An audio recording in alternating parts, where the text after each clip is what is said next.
Serious condition. 6 are listed as fair, 4 are listed as in good condition. 1 person passed away. Many of those injuries came after a car plowed into 2 other cars and a crowd of what witnesses described to Fox News as counter-protesters or anti-white nationalists. Listen to one person describe it. I was 10 feet away from them, and all of a sudden you heard the impact of a person being thrown over a car. And you can see in my footage, you see the car coming in at 30, 40 miles per hour. The driver sped away, leaving behind at least 9 people who needed treatment for injuries and a 32-year-old woman who did not survive. The crash also claimed the life of a 32-year-old female pedestrian at the intersection as she was crossing the street. We are still in the process of notifying her next of kin. The suspect vehicle that left the scene of the crash was located moments later, and the male driver is in custody with charges pending. At least 35 people injured today. The governor of Virginia says the city and the state spent a long time preparing for this Unite the Right white nationalist rally, and he placed most of the blame for today's chaos on that group. I have a message to all the white supremacists and the Nazis who came into Charlottesville today. Our message is plain and simple. Go home. You are not wanted in this great Commonwealth. Shame on you. You pretend that you're patriots, but you are anything but. You came here today to hurt people. And you did hurt people. But my message is clear. We are stronger than you.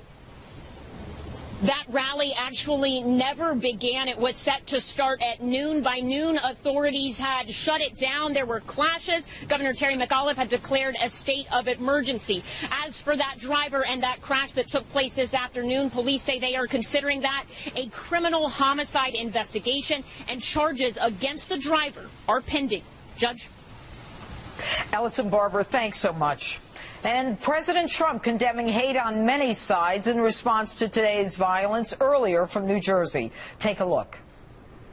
But we're closely following the terrible events unfolding in Charlottesville, Virginia. We condemn in the strongest possible terms this egregious display of hatred, bigotry, and violence on many sides. On many sides. It's been going on for a long time in our country. Not Donald Trump, not Barack Obama. This has been going on for a long, long time. It has no place in America. What is vital now is a swift restoration of law and order and the protection of innocent lives. No citizen should ever fear for their safety and security in our society, and no child should ever be afraid to go outside and play or be with their parents and have a good time. I just got off the phone with the governor of Virginia, Terry McAuliffe, and we agreed that the hate and the division must stop, and must stop right now. We have to come together as Americans with love for our nation and true affection, really, and I say this so strongly, true affection for each other. We have so many incredible things happening in our country. So when I watch Charlottesville, to me it's very, very sad. I want to salute the great work of the state and local police in Virginia, incredible people, law enforcement, incredible people, and also the National Guard. They've really been working smart and working hard. They've been doing a terrific job. Federal authorities are also providing tremendous support to the governor. He thanked me for that. And we are here to provide whatever other assistance is needed. We are ready, willing, and able. Above all else, we must remember this truth. No matter our color, creed, religion, or political party, we are all Americans first. We love our country, we love our God, we love our flag, we're proud of our country, We're proud of who we are. So we want to get the situation straightened out in Charlottesville, and we want to study it. And we want to see what we're doing wrong as a country where things like this can happen. My administration is restoring the sacred bonds of loyalty between this nation and its citizens. But our citizens must also restore the bonds of trust and loyalty between one another. We must love each other, respect each other, and cherish our history and our future together. So important. We have to respect each other. Ideally, we have to love each other. So did the president go far enough? In addition to the comments you just heard, the commander-in-chief also tweeted this upon learning of the attack. We all must be united and condemn all that hate stands for. There is no place for this kind of violence in America. Let's come together as one. The president clearly decrying hate, but he's taking some flack tonight from both sides of the aisle, not specifically coming down on white supremacists or the white nationalist movement in his tweets or public remarks. More on that in our next half hour. But for more on the developments in Charlottesville, Virginia, let's bring in Virginia Congressman Tom Garrett. All right, good evening, Congressman. You just heard the president. He condemned the hate and division. Are there other steps the government should be taking? Well, I mean, public safety is a legitimate purview of government at the local and state and federal level. Obviously, the individuals who descended upon Charlottesville, Virginia, were counter in their efforts to that public safety, and so we need to do everything we can to ensure that individuals can, as the president eloquently put, feel safe when their children go outside to play. That's sort of an underlying principle of government at any level. Well, let me ask you this, Congressman. I have been in Charlottesville. It is truly one of the most beautiful cities I've ever been in. There is talk that the people who came in and did this protest and got the white nationalists, most are not even from this area. Is that correct? Yeah, look, I've been in touch with law enforcement in the area. The number I was given was that north of 90% of the agitators were from outside, not just the area, but in fact the state. I've heard from law enforcement there were individuals from Arkansas, Colorado, New York. Obviously, this individual in question with the vehicular, what would appear to be an attack, from Ohio, Louisiana. So, you know, the good news is, if there is any, that to find 500 racist lunatics, you need a nation of 323 million. The bad news is, and praise God that they're going to leave Charlottesville and go back home across this country. And so we need to speak united. I think that there's real room for folks on the left to welcome us, to join them in condemning this sort of hate-filled rhetoric that's completely antithetical to Thomas Jefferson's concept that all people are created equal and endowed by their creator with certain inalienable rights. So it was indeed largely outsiders who precipitated these events. And in fact, Charlottesville itself, the city, has a connection to Thomas Jefferson and Madison and other presidents. Sure. So the 5th District of Virginia is in the limelight right now for all the wrong reasons, but it's an amazing place. Thomas Jefferson wrote the Declaration of Independence in Charlottesville, Virginia. James Madison, the father of the Constitution, represented the 5th District. He defeated James Monroe in his first election. Justice Marshall retired in the 5th District. Patrick Henry retired in the 5th District. The Civil War ended in the 5th District. And the Civil Rights Movement in Virginia really began when a 16-year-old girl displayed the courage to walk out of a racist system in Farmville, Virginia in the 5th District. So it's an amazing place, and this is a real scar on the face of it that it doesn't deserve.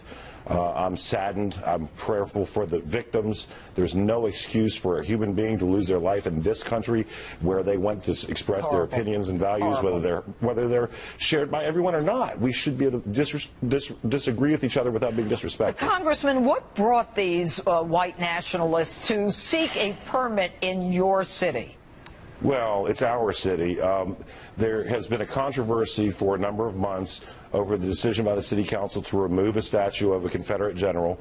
And so these folks gentle euphemism, have used that as a rallying cry, essentially to say they're defending heritage. Ultimately, everyone should be able to agree with Dr. King when he said 54 years ago this month in this city that we should judge individuals by the content of their character and not the color of their skin. Bingo. And what is going on in Charlottesville right now? Is there a curfew? What are the streets like? What is it like there now? Well, look, Thomas Jefferson said a lot about free speech, and you know, while he was an imperfect human being, a slave owner, he gave us a near perfect document in the Declaration. They are trying very hard at the university and in Charlottesville to let people peaceably assemble. The disperse order was enforced earlier today. I know that there's I believe a Black Lives Matter rally on campus at the University of Virginia right now. To my knowledge, that's peaceful.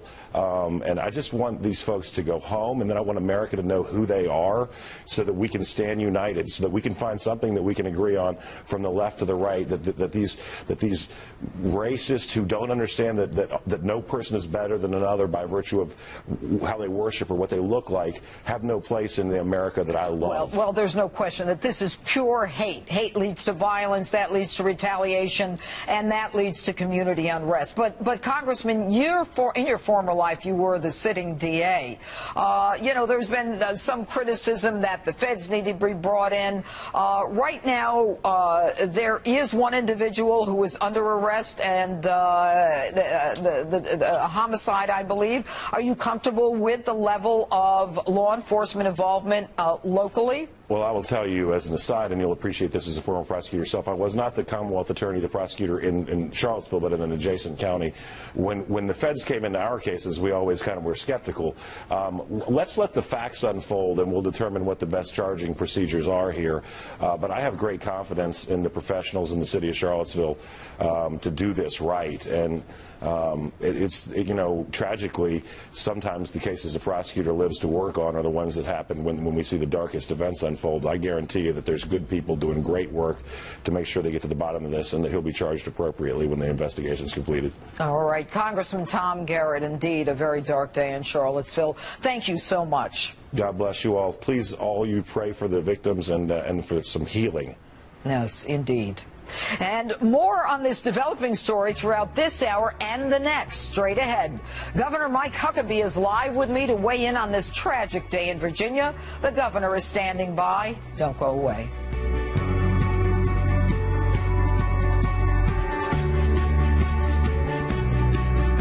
Right now, police in Charlottesville, Virginia say a 20-year-old man named James Alex Fields is in custody tonight, facing attempted murder charges. Police are tight-lipped about the specific circumstances, but one outlet, the Washington Post, is reporting that the arrest may be in connection with the violence that erupted at that white nationalist rally in Charlottesville. The white nationalists clashed with counter-protesters, resulting in at least 3 dead and prompting the governor to declare a state of emergency. 2 of those dead were law enforcement officers who were on duty for the rally and the clashes that ensued. Those victims identified tonight as Virginia State Police Lieutenant Jay Cullen and Trooper Burke M.M. Bates. Our condolences and our prayers to their families, as well as the victim at that rally. Here with reaction to all of this is Governor Mike Huckabee. Good evening, Governor. Good evening, Judge. A very dark day and a very long day in Charlottesville, a city that was once one of light, stained by what has happened today. What is your take on the events of today? Judge, I've got a special repulsion to white supremacists, and it's part because I'm white.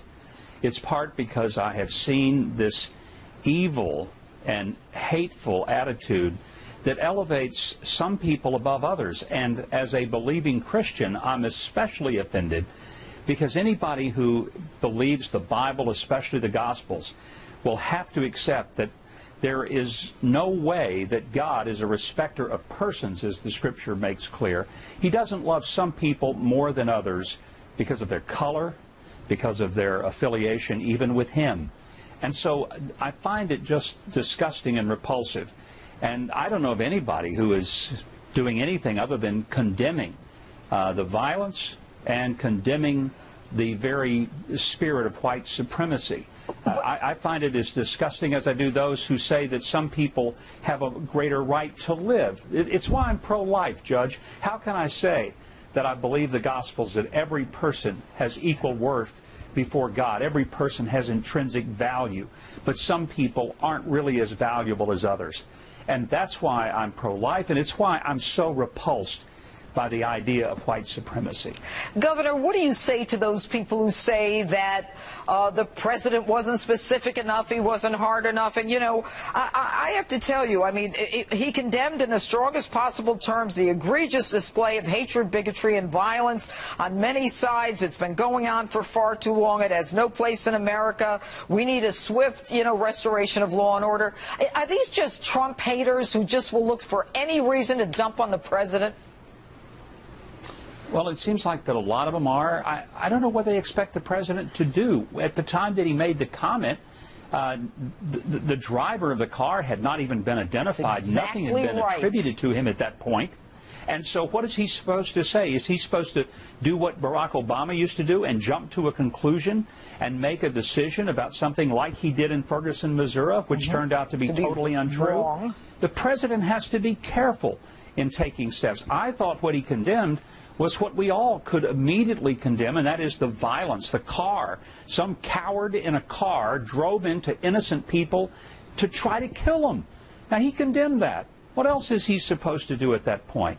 I mean, some have criticized him because he said violence on all sides. Hold on 1 second. On the screen right now is the individual that we just referenced, James Alex Fields. This is a man who is in custody right now. The Washington Post is saying that he is the individual who is responsible for the drive in the crowd today. You're looking at 20-year-old James Fields. Governor, go ahead.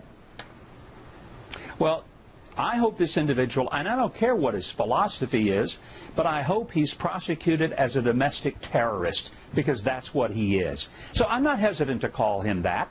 He's a terrorist. What he did was vile. He attempted murder, and he murdered a person. This was not just a vehicular homicide. This was intentional murder.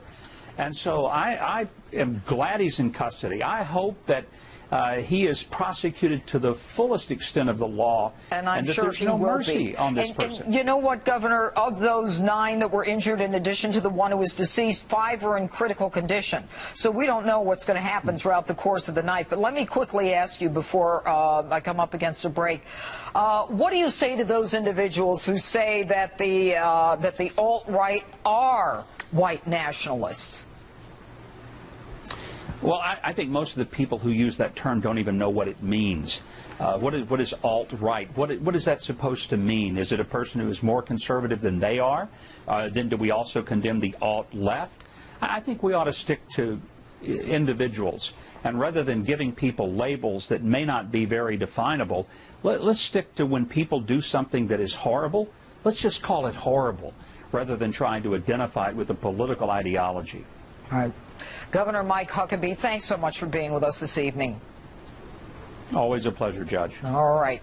And what is this white nationalist movement that touched off all this violence today?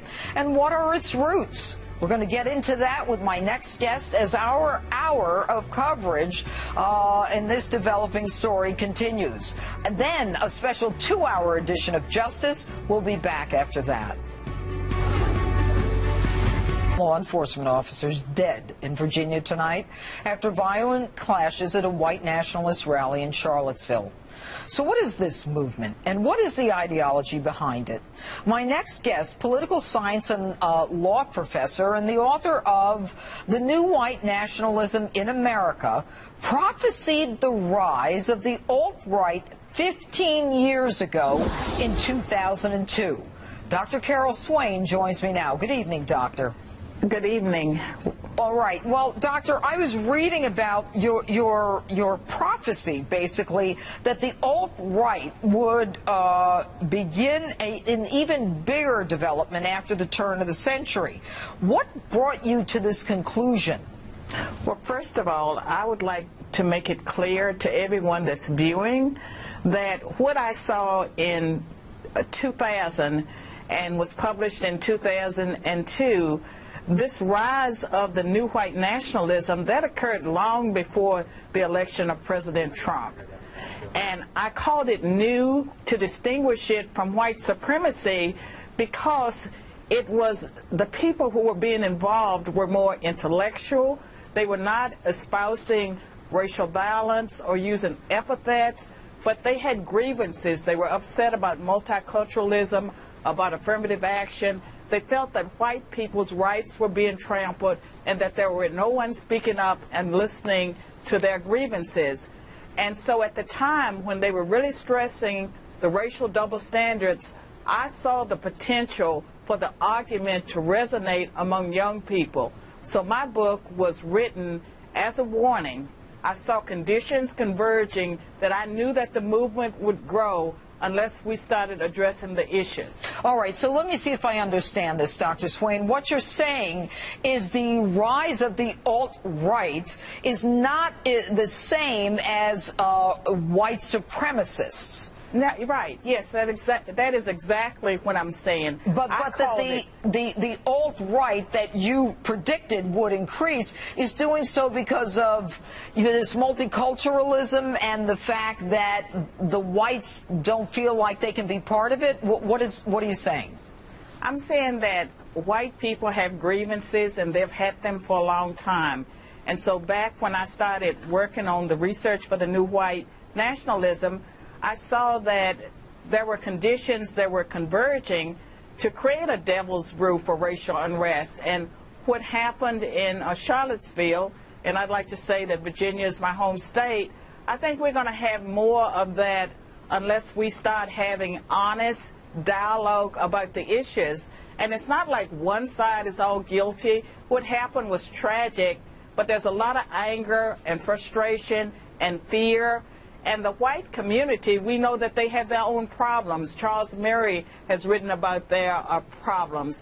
Nicholas Ebenstadt. All right, but doctor, I mean, right now, I mean, we all abhor, detest any kind of violence based upon hate. And hate does ultimately lead to violence. Now, but aren't we talking about the extreme right and the extreme Antifa left? And in fact, let me say one thing, doctor. What we do know is that the one person who's dead appears to be dead and 9 others injured as a result of, we believe, a white nationalist. But there are an additional 11 people at least who are being treated in hospitals that may have been injured in the fight between the Antifa and the white nationalists. Yes, and what I would say is that they're using white supremacy and white nationalists as terms to encompass everyone. Right. The movement that I studied were people who were more intellectual. They were not espousing violence. They were not using racial epithets. In fact, they were using social science data, FBI statistics, and science to make a case. And they were saying that they were not white supremacists, that they wanted separatism and they wanted self-determination. They felt that white was like any other group. They couldn't celebrate their own culture. And so this is a very different group. At the time, I knew that some of the people who would be attracted to the movement would also fall into the clutches of the more extreme elements, the ones that are the neo-Nazis, the KKK, those groups. But for the most part, what I warned about and called the new white nationalism was new because it was not espousing violence, it was not using racial epithets, it was saying white is like any other group. Whites were being discriminated against. There was no one standing up. All right, doctor, the remedy has to be... Doctor, we're coming right up to a break here. But what you're saying is that the alt-right is different from these white supremacists, and we condemn all white supremacists for any acts of violence and acts of hate. We agree on that. Yes, and we have, and I think there's some remedies. We need honest dialogue, conversations where people are listening to one another. Let's hope so. Dr. Carol Swain, thanks so much for joining us tonight. And reaction from our nation's capital still coming in tonight to the violence in Virginia. That's next as this special 2-hour edition of Justice rolls on. killing a woman as she crossed the street and hurting at least 24 others. The cowardly act appearing to be deliberate, according to witnesses. Political leaders from both sides of the aisle quick to condemn the violence and the chaos, which has reached a boiling point. President Trump speaking earlier, urging an end to the brutality and condemning hatred in all its forms. We condemn in the strongest possible terms this egregious display of hatred, bigotry, and violence on many sides. On many sides. It has no place in America. What is vital now is a swift restoration of law and order and the protection of innocent lives. But the president also facing some criticism tonight from both sides of the aisle for his reaction, specifically the fact that he didn't mention white supremacy or the white nationalist movement in his public comments or tweets. Senator Marco Rubio tweeting, quote, "Very important for the nation to hear POTUS describe events in Charlottesville for what they are, a terror attack by white supremacists." And Republican Senator Orrin Hatch also taking a veiled shot at the president, saying, quote, "We should call evil by its name. My brother didn't give his life fighting Hitler for Nazi ideas to go unchallenged here at home." And the president has not addressed the criticism, but says he is in close contact with the Virginia governor, Terry McAuliffe. Mr. Trump says he and McAuliffe agree that the hate and division must end and must stop right now. House Speaker Paul Ryan among leaders urging calm, saying in an earlier tweet, "These views fueling the spectacle in Charlottesville are repugnant. Let it only serve to unite Americans against this kind of vile bigotry." Ryan going on to say, "Our hearts are with today's victims. White supremacy is a scourge. The hate and the terrorism must be confronted." And this from Senator John McCain, quote, "White supremacists aren't patriots. They're traitors. Americans must unite against hatred and bigotry." Strong reaction all around, but you can bet the president's critics will continue to listen very carefully to his comments on this developing story in the coming days. Marianne Rafferty, thanks. If you're a regular viewer of Justice, you know this is the time of the show that we usually bring on my political panel to have at it. A little bit more somber tonight, but GOPAC Chairman David Avella and former aide to Senator Chuck Schumer, Chris Hahn, are here, nonetheless, to talk about the tragic events in Charlottesville, Virginia. All right, guys, thanks for being here. I'll start with you, Chris. Your reaction to what happened today in Charlottesville?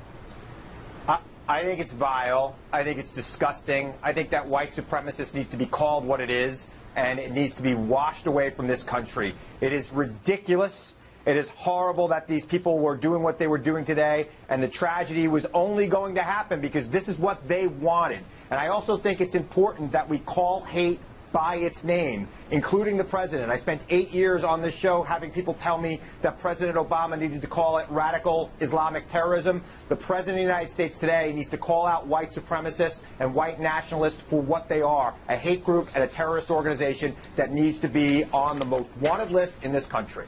David? In a country of 330 million, we're talking about a very small group of people. Americans don't need a